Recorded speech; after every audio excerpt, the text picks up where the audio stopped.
আজকে আমাদের আলোচনার বিষয় হচ্ছে কোষ এবং কলা, যেটাকে ইংরেজিতে বলা হয় সেল এবং টিস্যু। তো আমি প্রথমত আলোচ্য বিষয়গুলো বলি যে এই বিষয়গুলোর মধ্যে আমরা সাধারণত কি কি দেখার চেষ্টা করব সেটা একটু দেখি। আমরা কোষ কাকে বলে সেই বিষয়টা জানবো, কোষের গঠন সম্পর্কে জানবো, কোষের প্রকারভেদ সম্পর্কে জানবো। আমাদের আদি কোষ এবং প্রকৃত কোষ নামে দুই ধরনের কোষ আছে, সেই সম্পর্কে জানবো কোষের উপাদান সমূহ কি কি আছে এবং কোষের কাজ কি। এই বিষয়গুলো সম্বন্ধে আমরা আলোচনা করব। আর কলা বা টুসুর মধ্যে যে বিষয়গুলো আলোচনা করব সেটা হচ্ছে কলা কি, কলার প্রকারভেদ, কলার উপাদান সমূহ, বিভিন্ন ধরনের কলার উপাদান সমূহ, আর হচ্ছে বিভিন্ন ধরনের কলার কাজ। এ পর্যন্ত আমাদের আলোচনায় বসি। আমি মনে করি এই বিষয়গুলোতে এতটুকুন জানতে পারলেই না, অনেক আমি এর থেকে শর্ট করতে পারি নাই। তো যাই হোক, এটার মধ্যে থেকে আমরা জানার চেষ্টা করি। এখানে দেখেন আমাদের একটা কোষের একটা চিত্র দেওয়া আছে। চিত্র অনেকগুলোই আপনাদের কাছে আমি পাঠাইতেছি, প্রত্যেকটা চিত্র খুবই গুরুত্বপূর্ণ। তো আমি এই বিষয়গুলো সম্পর্কে ধীরে ধীরে আলোচনায় যাচ্ছি। এটা এটা অনিয়ন অর্থাৎ এলিয়াম সিপা, আপনারা নাম শুনছেন হয়তো, পেঁয়াজ, পেঁয়াজের একটা কোষ এটা। হ্যাঁ, উদ্ভিদ কোষ বলতে পারেন এটাকে আপনারা। আর এরপরে আমরা চলে যাব, এটাকে আমাদের প্রাণী কোষ হিসেবে আপনারা চিহ্নিত করতে পারেন। এটা যদিও আমি একটু আগে বলতেছিলাম যে প্রকৃত কোষ আর হচ্ছে আদি কোষ, এখানে সেই জিনিসটাকে দুইভাবে দেখানো হয়েছে। হ্যাঁ, এইটা হচ্ছে আমাদের যে ছবিটা আপনারা এখন দেখতে পাচ্ছেন, এটা হচ্ছে মানুষের কোষ। হ্যাঁ, মানুষ বলতে প্রাণী কোষ, এক কথায় প্রাণী কোষ। তো আমরা এটা ধীরে ধীরে আলোচনায় আসতেছি। আমি ছবিগুলো খুব সুন্দর সুন্দর ছবি পাইছি, যেটা আসলে আলোচনা করতে খুব মজা হবে। আপনারা এখন যে ছবিটা দেখতে পাচ্ছেন, এটা হচ্ছে আমাদের যে বিজ্ঞানী রবার্ট হুক, এই ভদ্রলোক, তার একটা বই আছে মাইক্রোগ্রাফিয়া। সেই গ্রন্থে হচ্ছে প্রথম কোষ শব্দটা ব্যবহার করে। উনি প্রথম এই ধরনের একটা কোষ দেখতে পাইছিলেন বলে ধারণা, কারণ এটা বহু প্রাচীন। সেখানে ওনার বইতে লেখা আছে, সেই তথ্যটা কালেক্ট করা হয়েছে। ওনার যে কোষটা আবিষ্কার ছিল সেই কোষটা দেখতে এরকম ছিল। তো সেই পিকচারটাও আপনারা পেয়ে গেছেন। এটা একটা উদ্ভিদের কোষ। এরপরে আমরা চলে যাব কোষ কাকে বলে সেই বিষয়টা জানার জন্য। দেখেন, আমরা একটু বইয়ের ভাষায় একটু কথা বলি।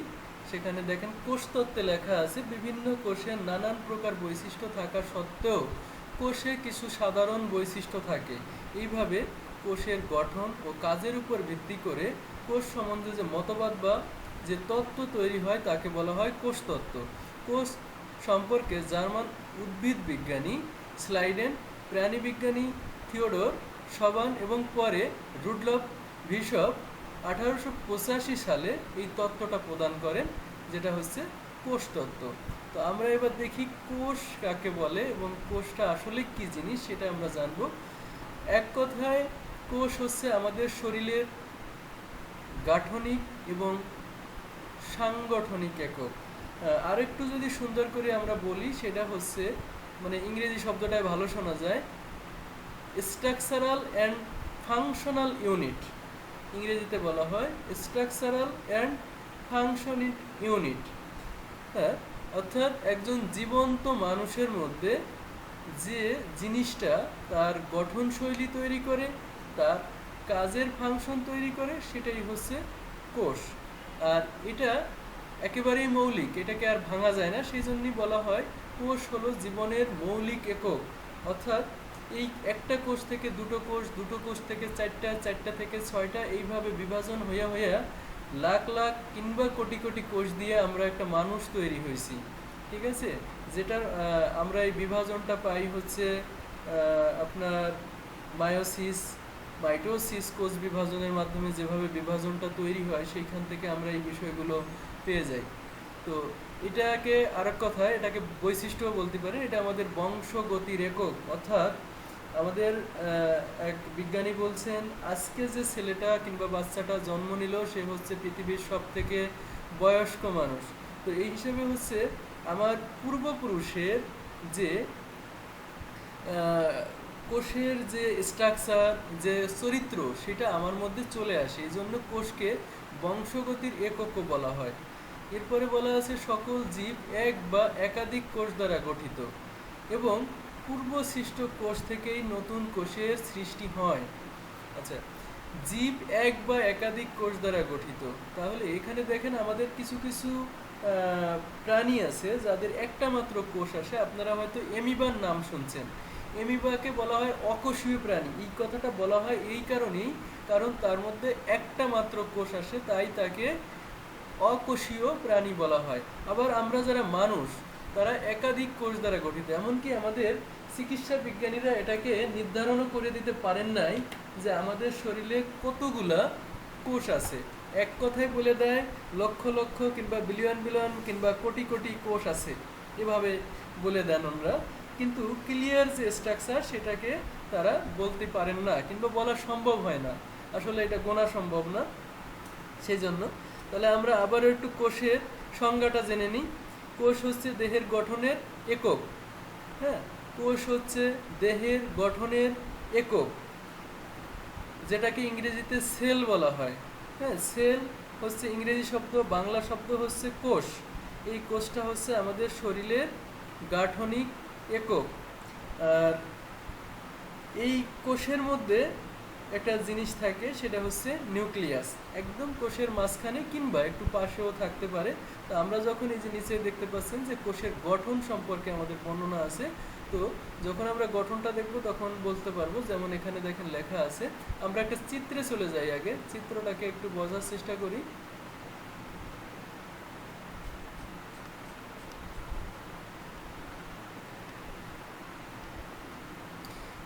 এই চিত্রটা একটু দেখেন, এখান থেকে আমরা বুঝতে পারবো। এখানে দেখেন কোষের মধ্যে যে অংশগুলো আছে সেটা ভাসমান, আর কিছু অংশ আছে হলুদ হলুদ দেখাচ্ছে কোষের মধ্যে, এটা হচ্ছে তরল, লিকুইড। তো এই তরল অংশটাকে আমরা বলি সাইটোপ্লাজম। কোষের মধ্যে যে তরল অংশটা থাকে সেটাকে আমরা বলি সাইটোপ্লাজম। এই সাইটোপ্লাজমের মধ্যে কিছু বস্তু ভাসমান অবস্থায় থাকে, সেই বস্তুগুলোর নাম আমরা একটু বলি। সেটাকে একেবারে কেন্দ্রে থাকে নিউক্লিয়াস। হ্যাঁ, তারপরে বিভিন্ন জিনিসপত্রগুলো বিভিন্ন জায়গায় ছড়াই ছিটাই থাকে, সেই নামগুলো আমরা একটু জানি। আমাদের কোষের মধ্যে আছে mitochondria, Golgi body, ribosome, plasma membrane, তারপরে সেন্ট্রিসোম। হ্যাঁ, এই ধরনের জিনিসগুলো আমাদের কোষের মধ্যে থেকে থাকে। তো আমরা একটু সংক্ষেপে এই জিনিসগুলো সম্বন্ধে একটু জানবো যে এইগুলো আসলে কি জিনিস এবং কি কাজ করে আমাদের এই জিনিসগুলা। তো আমাদের একেবারে সাইডে দেখেন এই যে একটা আবরণ দেওয়া আছে, এটাকে বলা হয় কোষ পর্দা। আপনারা কি দেখতে পাচ্ছেন? এই যে যে আবরণটা, এই যে যে আবরণটা দেখতে পাচ্ছি আমরা, এই যে এটাকে বলা হয় কোষের পর্দা। তাইলে কোষ পর্দাটা আমাদের কি কাজ করে আমরা একটু জানার চেষ্টা করি। কোষের সীমানা তৈরি করে, সাইটোপ্লাজমের বস্তুসমূহকে ধরে আবদ্ধ রাখে, কোষের ভিতরে প্রবেশ ও কোষ থেকে বাহির নিয়ন্ত্রণ করে। তাহলে আবারও একটু পড়ি। কোষ পর্দা আমাদের কি কাজ করতেছে? একটা কোষের একটা সীমানা তৈরি করে দিচ্ছে। সেই সাথে কি করতেছে, সে কোষের ভিতরে যে বস্তুগুলো আছে, অর্থাৎ যে আমাদের মাইটোকন্ড্রিয়া, গোলগি বডি, অন্য অন্য যে জিনিসগুলো আছে, সেই জিনিসগুলোকে সে তার ভিতরে আটকায় রাখতে সাহায্য করে। সেই সাথে কি হচ্ছে, কিছু যদি ভিতরে যেতে চায়, কিছু যদি বাইরে আসতে চায়, তাহলে সেইগুলোকে সে নিয়ন্ত্রণও করে। এটা হচ্ছে আমাদের কোষ পর্দার কাজ। আচ্ছা, এরপরে আমরা এবার একটু ভিতরে চলে যাব। আমরা সাইটোপ্লাজম সম্পর্কে জানছি। সাইটোপ্লাজম হচ্ছে এই যে যে ভাসমান মানে তরল যে লিকুইড যে অংশটা, সেটা হচ্ছে আমাদের সাইটোপ্লাজম। ঠিক আছে, তাহলে আমরা কোষের প্রাণকেন্দ্রটা জানলাম, সেটা হচ্ছে নিউক্লিয়াস, নিউক্লিওলাস, এবং তার কাজ সম্পর্কে জানলাম। সেই সাথে আমরা জানতে পারলাম রাইবোসোম সম্পর্কে। তারপরে আমাদের 4 নম্বরে আছে ভেসিকল।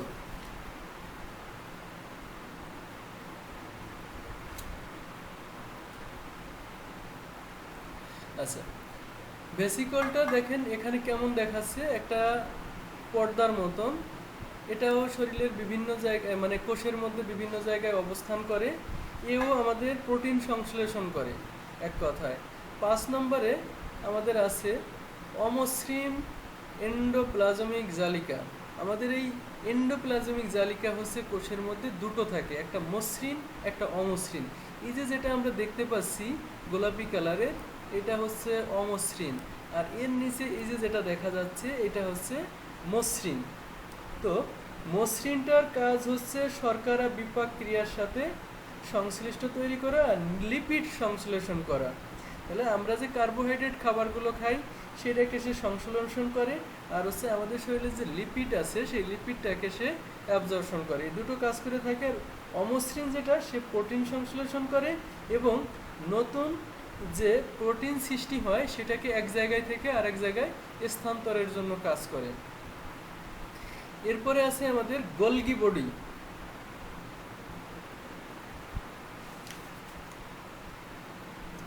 দেখেন আমাদের গোলগি বডি আছে 6 নম্বরে।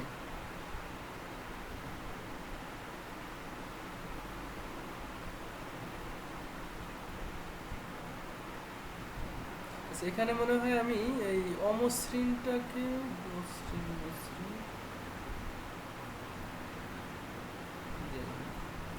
ঠিক আছে, মসৃণটা এইটা, আমি এটা ভুল বলছিলাম, এটা হচ্ছে মসৃণ। আর এই যে যেটা দাগ দিছি এটা হচ্ছে আমাদের গোলগি বডি। আচ্ছা, গোলগি বডির কাজটা আমরা একটু জানি। নিঃসৃত বস্তুর ঘনীভবন ও স্ফুটিকরণ, লাইসোসোম তৈরিতে সক্রিয় ভূমিকা পালন করে, গ্লাইকোপ্রোটিন তৈরিতে সাহায্য করে, আর হচ্ছে নিঃসৃত বস্তুর পরিবহনের সাথে এটা সম্পর্কিত। শব্দগুলো অনেক জটিল, একটু কাঠঠোকরা মনে হচ্ছে, হ্যাঁ, তারপর আমাদের একটু আলোচনা করতে হবে, কারণ এটা সম্পর্কে আমাদের একটু জ্ঞান রাখতেই হবে, ঠিক আছে। তারপরে আমাদের আছে হচ্ছে মসৃণ বলা হয়েছে। মাইটোকন্ড্রিয়ায় চলে আসি আমরা। মাইটোকন্ড্রিয়া হচ্ছে 9 নম্বরে। দেখেন মাইটোকন্ড্রিয়ার আমাদের দুটো ফিগার দিয়ে দিয়েছে এখানে, এই একটা ফিগার, এই একটা ফিগার, দুটো। এই মাইটোকন্ড্রিয়া আমাদের যথেষ্ট মানে কাজের একটা জিনিস, এটা অনেক বেশি কাজে লাগে আমাদের শরীরে। এটা হচ্ছে আমাদের কোষের শক্তি ঘর বলা হয় এই জায়গাটা, কারণ এইখান থেকে আমাদের কোষের শক্তি তৈরি হয়, সেই কারণে শক্তি ঘর বলা হয়। এছাড়া এরা এটিপি নামক একটা উপাদান তৈরি করে যা আমাদের শক্তি উৎপাদন করতে সহযোগিতা করে, ঠিক আছে। তারপরে আমাদের আর কোষ গহ্বর 10 নম্বরে তেমন গুরুত্বপূর্ণ কোনো বিষয় নেই, দরকার নেই। আমরা শুধু দুটো কয়েকটা জিনিসকে একটু চিনে রাখি এখানে। সেটা হচ্ছে যে আমাদের এটা হচ্ছে কোষের বর্ডার, চারপাশের এটা বর্ডার। আমাদের কোষের কেন্দ্রে থাকে হচ্ছে নিউক্লিয়াস, তার চারপাশে সব কিছু হচ্ছে ভাসমান থাকে এখানে কোষের চারপাশে। তো এর মধ্যে মাইটোকন্ড্রিয়াটা খুব গুরুত্বপূর্ণ। গোলগি বডি আপনি নামটা মনে রাখলেই যথেষ্ট, আর বিশেষ তেমন কিছু দরকার হয় না। আর মসৃণ অমসৃণ এন্ডোপ্লাজমিক জালিকা আছে এটুকুন জানতে পারলেই হবে, এর বেশি দরকার হয় না। এরপরে দেখেন আমাদের এখানে প্রকৃত কোষের একটা ছবি দেওয়া হয়েছে, আসলে ওই ছবিটাকেই আবার রিপিট করা হয়েছে এখানে একইভাবে, আরও একটু ভাঙ্গিয়ে ভাঙ্গিয়ে এটাকে দেওয়া হয়েছে। যেমন নিউক্লিয়াসটাকে নিউক্লিয়াস পোর, ক্রোমাটিন, নিউক্লিয়াস এনভলভ, নিউক্লিয়াস এবং নিউক্লিওলাস, এইভাবে বিভিন্নভাবে এটাকে ভেঙে ভেঙে দেখানো হয়েছে। তো এই ছবিগুলো আপনারা একটু দেখে নেবেন। একই জিনিস বারবার আলোচিত হয়েছে এই জায়গা দিয়ে, এখানেও ওই একই জিনিস আলোচিত হয়েছে, কিন্তু এই জিনিসটা হচ্ছে উদ্ভিদের একটা কোষ। আমরা এখন যে ছবিটার সামনে আছি এটা হচ্ছে উদ্ভিদ কোষ। তো উদ্ভিদ কোষ আমি এই কারণেই দিয়েছি যাতে আপনারা তুলনা করতে পারেন যে প্রাণী কোষ এবং উদ্ভিদ কোষের মধ্যে আসলে কি ধরনের পার্থক্য আছে, সেটা আপনি এখান থেকে জানতে পারবেন। খুব বেশি পার্থক্য নেই আমাদের প্রাণী কোষ এবং উদ্ভিদ কোষের মধ্যে, শুধু আমাদের একটা জিনিস ওখানে থাকে আর একটা জিনিস থাকে না। যেমন আমাদের প্রাণী কোষে সেন্ট্রোসোম নামে একটা জিনিস থাকে, যেটা আমাদের উদ্ভিদ কোষে থাকে না। সেন্ট্রোসোম নামে একটা জিনিস থাকে যেটা উদ্ভিদ কোষে থাকে না। আবার উদ্ভিদ কোষে ক্লোরোপ্লাস্ট বা প্লাস্টিড নামে এক ধরনের জিনিস থাকে যেটা আমাদের প্রাণী কোষে থাকে না। এই একটু জায়গায় পার্থক্য আছে, আর বাদ বাকি সবই প্রায় একই রকম। কারণ এখানে ক্লোরোপ্লাস্ট বা প্লাস্টিড হচ্ছে উদ্ভিদের খাদ্য তৈরিতে কাজ করে। আর প্রায় মানুষ তো মানে অন্যের উপরে নির্ভরশীল, এক কথায় নিজে খাদ্য উৎপাদন করে অন্য একটা জায়গা থেকে, তারপরে সে খাদ্যটা গ্রহণ করে। আর উদ্ভিদ হচ্ছে নিজেই খাদ্য তৈরি করে নিজের খাদ্য নিজে খায়, সেই জন্য তার ক্লোরোপ্লাস্টটা দরকার হয়। এর জন্য এই জায়গায় একটা পার্থক্য তৈরি আছে। আর এটার মধ্যে কোনো সেন্ট্রোসোম নাই। আর মানুষের মধ্যে কিংবা প্রাণী কোষের মধ্যে কোনো ক্লোরোপ্লাস্ট বা প্লাস্টিড নেই, এই জায়গাটুকুনি পার্থক্য আছে। আচ্ছা, কোষের যে উপাদান সমূহ এখানে দেখেন, কোষ কি দিয়ে তৈরি, এটা জটিল জিনিস। আমরা সংক্ষেপে শুধু এটা জানি যে এর মধ্যে ডিএনএ থাকে, আরএনএ থাকে, প্রোটিন থাকে, আর হচ্ছে এনজাইম থাকে। এখানে দেখেন একদম সবুজ অক্ষরে যেগুলো লেখা থাকে, লেখা আছে, সেই জিনিসগুলোকে আপনারা একটু দেখে নেবেন। আরএনএ, ডিএনএ, এনজাইম এবং প্রোটিন, এই জিনিসগুলো হচ্ছে কোষের মূল উপাদান। এইগুলো থেকে আমাদের কোষটা তৈরি হয়। তারপরে একটার সাথে আরেকটা, আরেকটার সাথে আরেকটা, এগুলো একটা মানে বহু কোষের আবিষ্কার কিংবা বহু কোষ সৃষ্টি হয়, এবং সেখান থেকেই আমাদের মতন একটা মানুষের আবির্ভাব হয়। আমরা এখানে একটা জিনিস একটু জেনে নেব, আমাদের সেল ডিভিশন অর্থাৎ কোষের বিভাজন। কোষ হচ্ছে একটা মাতৃকোষ থেকে কিভাবে একাধিক কোষের তৈরি হয় তাকে আমরা কোষ বিভাজন বা সেল ডিভিশন বলে থাকি। সেল ডিভিশন দুই রকম ভাবে হয়, একটা হচ্ছে মাইটোসিস প্রক্রিয়া, একটা হচ্ছে মিওসিস প্রক্রিয়া। মাইটোসিস প্রক্রিয়া কিভাবে কোষ বিভাজন হয় আমরা একটু সংক্ষেপে জানবো। মাইটোসিস হলো সেল ডিভিশনের এমন একটি পদ্ধতি যে পদ্ধতিতে সেল এবং সেল এর সাইটোপ্লাজম এবং নিউক্লিয়াস দুইভাবে বিভক্ত হয় এবং দুটি পূর্ণাঙ্গ সেল গঠন করে। তাইলে আমাদের মাইটোসিস প্রক্রিয়ায় আমাদের যে নিউক্লিয়াসটা আছে, সেই নিউক্লিয়াস এবং সাইটোপ্লাজম সরাসরি দুই ভাগে বিভক্ত হয়ে যায়, বিভক্ত হয়ে দুটো কোষে পরিণত হয়। আবার ওইটা বিভক্ত হয়ে দুটো থেকে চারটা হয়, চারটা থেকে আটটা হয়। আর এরপরে আছে আমাদের হচ্ছে মিওসিস প্রক্রিয়া। মিওসিস প্রক্রিয়া হচ্ছে একটা সেল অনেকগুলো ভাবে বিভক্ত হয়। আমাদের যে কোষের মধ্যে যে অংশগুলো আছে সেটা একাধিকবার অর্থাৎ বারবার বারবার বিভক্ত হইতেই থাকে, যেটা থেকে সাধারণত আজকে আমরা যে পরিস্থিতি দাঁড়ায় আছি এটা মিওসিস প্রক্রিয়া সাধারণত হয়। কারণ মাইটোসিস প্রক্রিয়াটা অনেক স্লো গতিতে চলে, কিন্তু মিওসিস প্রক্রিয়াটা অনেক দ্রুত গতিতে চলে। সেজন্য আমরা মোটামুটি একটা ছোট্ট একটা সিমেন্ট কিংবা একটা অভাম থেকে ধীরে ধীরে বড় হইতে হইতে আজকের পর্যায়ে চলে আসি। তো এটা আমাদের সেল সম্বন্ধে মোটামুটি একটা ধারণা। এরপরে আমরা চলে আসবো কলার মধ্যে। কলাকে ইংরেজিতে বলা হয় টিস্যু। এই টিস্যুটা সম্পর্কে আপনারা একটু দেখেন। টিস্যু হচ্ছে, আমরা একটু আগে যে সেল পড়ছি, এই সেল অনেকগুলো সেল অর্থাৎ অনেকগুলো কোষ একসাথে মিলিত হইয়া যদি একই ধরনের কাজ একই উদ্দেশ্যে করে থাকে তাহলে এই সমষ্টিগত কোষকে আমরা বলে থাকি কলা। আমি আবারও বলছি, অনেকগুলো কোষ যদি একই সাথে যুক্ত হইয়া একই জায়গায় অবস্থান করে একই উদ্দেশ্য সাধনের জন্য একই সাথে যুক্ত থাকে, অর্থাৎ একটাই কাজ করার জন্য তারা একটাই উদ্দেশ্যে একই জায়গায় যুক্ত থাকে, তাহলে এই যে যে কোষের সমষ্টি, সেই কোষের সমষ্টিকেই আমরা বলি কলা। আমি একটু বইয়ের ভাষায় যদি বলি, a collection of cells together with intercellular substance that are similar in structural and functional is called tissue, যেটার বাংলা দাঁড়ায় কলা হলো উৎপত্তিগতভাবে একই প্রকার অথবা একাধিক ধরনের কিছু কোষ সমষ্টি যারা একই স্থানে অবস্থান করে একটি সাধারণ কাজে নিয়োজিত থাকে। মূলত ওই কোষ সমষ্টি এবং তাদের নিঃসরিত অন্তঃকোষীয় পদার্থ বা মাতৃকা বা ধাত্রই হলো কলা। ভাষাগুলো একটু জটিল, এই জন্য আমি আমার মতন করে বলার চেষ্টা করি। আচ্ছা, এরপরে আমরা দেখব কলার প্রকারভেদ। আমরা মানুষের শরীরে অথবা যেহেতু আমরা মানুষ নিয়ে কাজ করি কিংবা প্রাণীর শরীরে সাধারণত 4 ধরনের কলা দেখতে পাই। আমাদের 4 ধরনের, প্রথমটা হচ্ছে আবরণী কলা। আবরণী কলা হচ্ছে আমাদের শরীরের বিভিন্ন ধরনের অঙ্গ কিংবা প্রত্যঙ্গ কিংবা শরীরের যে আবরণ আছে বা কভার যেটাকে বলা হয়, সেই কভারিংকে বলা হয় আবরণী কলা। তারপরে আছে আমাদের যোজক কলা, আমি এটা অল্প অল্প বর্ণনা করবো, সেই সময় বলে যাবো। তারপরে আছে আমাদের পেশি কলা, তারপরে স্নায়ু কলা। দেখেন এর পাশে ইংরেজিগুলো লেখা আছে। আবরণী কলার ইংরেজি হচ্ছে এপিথেলিয়াল টিস্যু, যোজক কলার ইংরেজি হচ্ছে কানেকটিভ টিস্যু, পেশি কলার ইংরেজি হচ্ছে মাসকুলার টিস্যু, স্নায়ু কলার ইংরেজি নার্ভাস টিস্যু। নাম থেকে আমরা অনেক কিছু বুঝতে পারি। তারপরে আমরা একটু অল্প করে একটু আলোচনা করি যে কলাগুলো কোন কলাগুলো আসলে কি করতেছে। আমরা প্রথমে সেই আবরণী কলা, আবরণী কলায় আমি একটু আগে যেমন বললাম, আমাদের শরীরে বিভিন্ন অঙ্গ প্রত্যঙ্গের যে আবরণ কিংবা কভার আছে, সেটাই হচ্ছে আমাদের আবরণী কলা। এটা সাধারণত আমাদের প্রত্যেকটা অঙ্গ প্রত্যঙ্গ কিংবা শরীরকে প্রোটেকশন হিসেবে কাজ করে। তো সেটা কি কি আছে দেখেন, আমাদের প্রথমেই আছে স্কিন। আমাদের শরীরের পুরোটার কভারিং কিন্তু skin. Vein, artery, GI tract, respiratory tract ইত্যাদির উপরিভাগের এবং ভিতরের অংশ তৈরি হয় বিশেষ বিশেষ ইপিথেলিয়াল সেল দ্বারা। অর্থাৎ আমি এক এক করে বলতেছি। আমাদের একটু আগে আমরা আর্টারির কথা বলতেছিলাম লোয়ার লিম্ফো পড়ার সময়।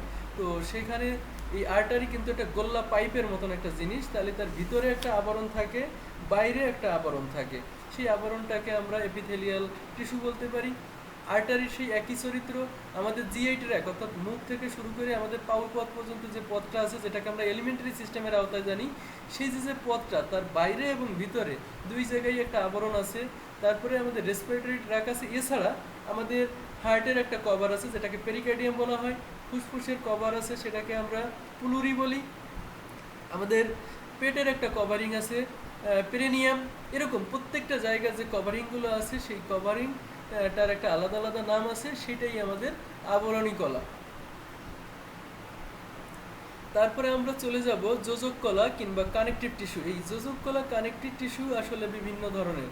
দেখেন এখানে লেখা আছে প্রকৃত বিভিন্ন প্রকার কোষ, যেমন এরিওলা, শ্বেত তন্তুময়, পিত তন্তুময়, মেদ, এই প্রত্যেকটা আলাদা আলাদা। তারপরে আমরা যে কঙ্কাল কিংবা বোনস পড়তেছি, বোনও এক ধরনের যোজক কলা কিংবা কানেকটিভ টিস্যু। এছাড়া আমাদের যে শরীরের যে রক্ত আছে, সেই রক্ত এক ধরনের যোজক কলা।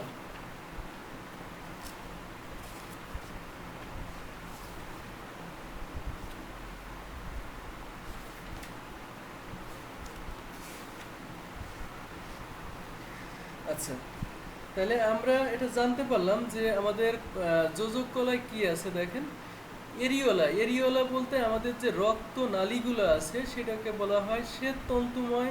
শ্বেত তন্তুময় আছে আমাদের শরীরের যে মিউকয়েডগুলো আছে, যেমন ধরেন আমাদের আম্বলিকাল কর্ড আছে, এটাকে সাধারণত শ্বেত তন্তুময়তা বলা হয়। পিত্ত তন্তুময় আমাদের যে গল ব্লাডার কিংবা লিভার সম্বন্ধীয় যে কথাবার্তাগুলো আছে, আমরা সেটাকে পিত্ত তন্তুময় বলা হয়। এছাড়া মেদ আপনারা চেনেন, যেটাকে আমরা ফ্যাট বলে থাকি এক কথায়। এই প্রত্যেকটাই হচ্ছে যোজক কলার অন্তর্ভুক্ত। এছাড়া আমরা যেটাকে খুব ভালোভাবে চিনি, সেটা হচ্ছে কঙ্কাল। কঙ্কাল যে ধরনেরই হোক না কেন, অর্থাৎ আমাদের বোন, তরুণ বোন কিংবা অস্থি, অস্থিটা হচ্ছে আমার যখন স্ট্রাকচারটা ক্লিয়ার হয়ে যায়, সেটাকে আমরা অস্থি বলি। আর তরুণ বোন হচ্ছে যেটা উৎপাদন থেকে শুরু হচ্ছে, যখন নরম থাকে, সেটাকে বলি তরুণ অস্থি। এরপরে আমাদের রক্ত এবং নাসিকা সম্বন্ধীয় যে ব্যাপারটা আছে, সেটাও যোজক কলা কিংবা কানেকটিভ টিস্যুর অন্তর্ভুক্ত। আপনারা এখানে যে ছবিটা দেখতে পাচ্ছেন, এটা রক্তের মাইক্রোস্কোপিক চিত্র। রক্তের মধ্যে এই উপাদানগুলো থাকে, যেমন ওই white blood cell, red blood cell, তারপরে লাইসোসোম, বিভিন্ন উপাদান থাকে। সেই জিনিসগুলো এখানে মাইক্রোস্কোপের মাধ্যমে এই চিত্রটাকে সাধারণত আনা হয়েছে। তো আমরা একটু সংক্ষেপে আর একটু চলে যাব। দেখেন এখানে এরিওলার বর্ণনা দেওয়া আছে, এত দরকার নেই, পার্থক্যগুলো দেওয়া আছে। এরপরে আমরা চলে যাব আমাদের